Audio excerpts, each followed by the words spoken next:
Friends, आज मैं बात करने के लिए जा रहा हूँ electric potential due to charged spherical shell. मेरे पास यहाँ पे एक स्फेरिकल सेल है, ठीक है, जो यूनिफॉर्मली चार्ज डिस्ट्रीब्यूटेड है। मतलब हर एक इस सर्कुलर वायर भी कह सकते हैं, ठीक है। इस स्फेरिकल सेल के हर एक पॉइंट पे मुझे सेम चार्ज देखने को मिलेगा क्योंकि ये यूनिफॉर्मली चार्ज डिस्ट्रीब्यूटेड है।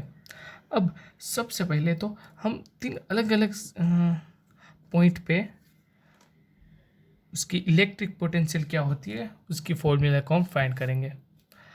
मान लेते पहले तो यहाँ पर कोई पॉइंट P है, ठीक है, P1 ले लेते हैं। यहाँ पर मैं कोई टेस्ट चार्ज रख देता हूँ Q, और मुझे और इस स्फेरिकल की मैं टोटल चार्ज कैपिटल Q ले लेता हूँ। और यहाँ पर इस स्फेरिकल सेल के कारण क्या इलेक्ट्रिक पोटेंशियल मिलता है वो मैं फाइंड करूँगा। देखिए, सबसे पहले तो यहाँ पर ये पॉजिटिव चार्ज है और ये भी पॉजिटिव चार्ज है, मतलब ये इसे इलेक्ट्रिक फील्ड के थ्रू रिपेल करने का ट्राई करेगा। तो इसका इलेक्ट्रिक फील्ड जो होगा वो यहाँ पे होगा, इस डायरेक्शन में। अब इसे इस तरफ जाना है तो उससे उससे उल्टा काम करना होगा, ठीक है। या ये भी कह सकते हैं कि इसे यहाँ रहना है तो उसे उतना ही फोर्स यहाँ पे सामने की ओर लगाना पड़ेगा, मतलब उसके ऑपोजिट में, किसके, इलेक्ट्रिक फील्ड के।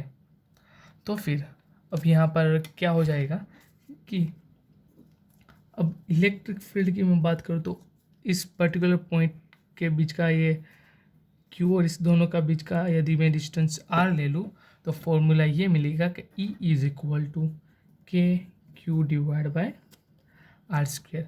R is distance between spherical shell and point P1। Okay, तो फिर अब यदि मुझे पोटेंशियल डिफरेंस फाइंड करना हो, अब मैं पहले एक छोटे से टाइम इंटरवल के ले लेता हूँ, ठीक है।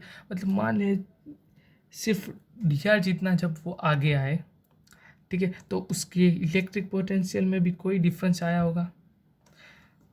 वो कितना आया होगा, तो हमारे पास फॉर्मूला है D V is equal to minus E D R. अब ये माइनस साइन क्या, यहाँ पर माइनस साइन जो है क्या डिनोट कर रही है, अपोजिट डायरेक्शन।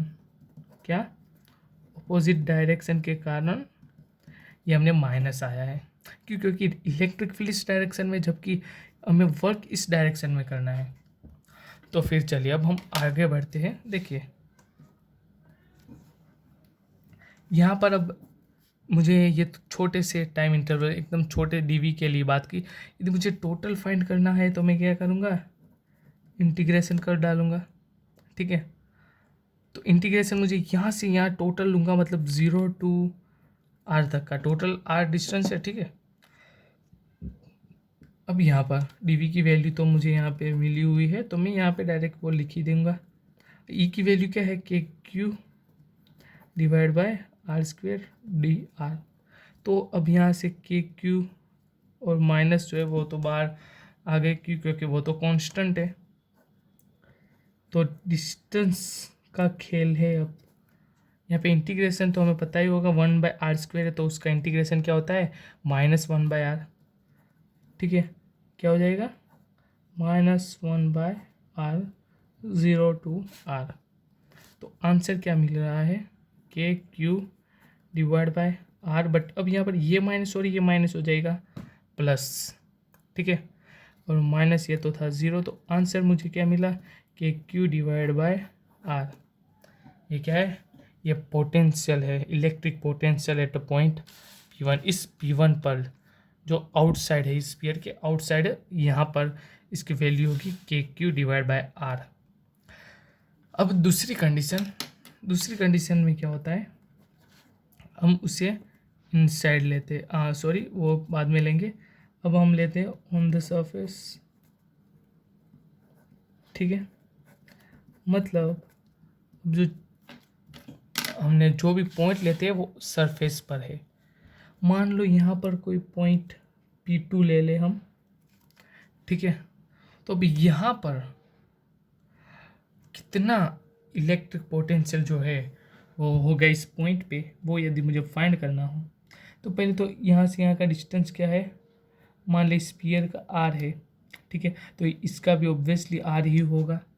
ठीक है, मतलब ये छोटा सा आर क्या था, which is a displacement between spherical shell and point P1।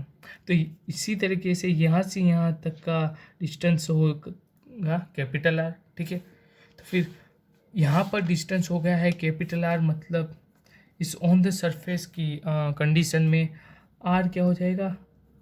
ठीक है, मतलब distance between point P and spherical shell के बीच डिस्टेंस अब आर जितना, मतलब उसकी जो रेडियस है उतना हो गया है।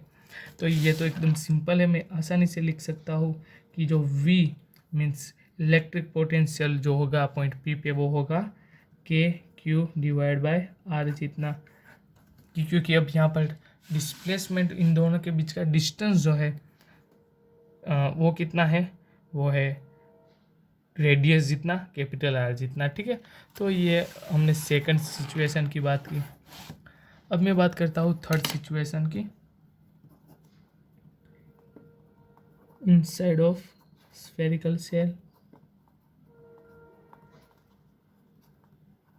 ठीक है, जब वो अंदर हो तब क्या होता है, देखिए हम फिर से यहाँ पर सेल आ चुका है यहाँ पे, और अब यहाँ पर एक चेंज क्या है कि अब जो हम पॉइंट लेते हैं वो मान लो यहाँ पे कहीं पे है। पहले तो टोटल ये जो रेडियस है वो आर है, हमें इस पॉइंट पी पे ये जो डिस्टेंस है मान ले स्मॉल आर डैश है। ठीक है, पहले तो यहाँ पर क्या होगा कि मुझे मान लो यहाँ से किसी भी पॉइंट पे जाना है, मान लो मुझे यहाँ से यहाँ तक जाना है या फिर यहाँ से इस पॉइंट तक आना है, तो क्या होगा, इलेक्ट्रिक पोटेंशियल कहीं डायरेक्टली इलेक्ट्रिक फील्ड के साथ जुड़ा है।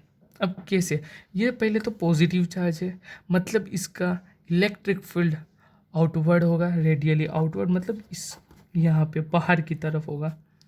लेकिन हम तो स्फीयर के अंदर घुस चुके हैं, तो अंदर क्या होगा, या अंदर तो देखा जाए तो इलेक्ट्रिक फील्ड ही नहीं है, क्योंकि ये पॉजिटिव चार्ज है, मतलब उसका जो इलेक्ट्रिक फील्ड होगा वो रेडियली आउटवर्ड होगा।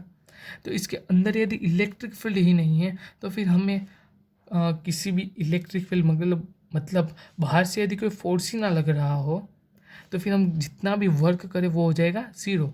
मतलब मुझे किसी भी बाहर की एनर्जी या फिर किसी भी तरीके का बाहर की एक्सटर्नल एनर्जी की ज़रूरत नहीं पड़ेगी।